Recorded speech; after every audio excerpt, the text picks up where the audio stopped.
Вози како секое дете на улица да е твое и крени го својот глас за посигурно утре. Беа само дел од паролите со кои жителите на Скопско Трубарево излегоа на протест по тешката сообраќајна несреќа која зеде 2 жртви.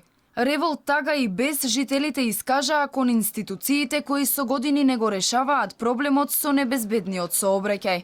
Дополнителна сообраќајна сигнализација и зголемена контрола на полицијата побараа од државата за да престанат сообраќајните инциденти во кои умираат невини. Едно од барањата е постојана радарска контрола на патот 1102, R1102. Бараме од локалната самоуправа да изнеде решение, техничко решение, со кое што физички ќе се ограничи движењето, односно брзината на патот. Едно од тие можни решенија е поставување на сообраќајни платформи.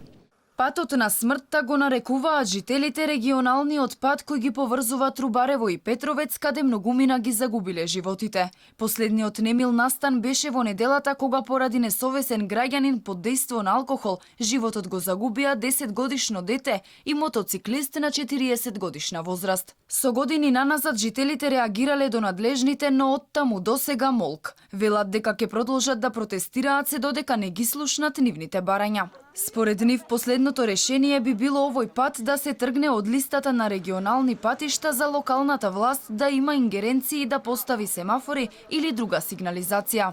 Побараа и измени во законот за сообраќај со кои секоја сообраќајна несреќа ќе се третира како кривично дело доколку има смртен исход.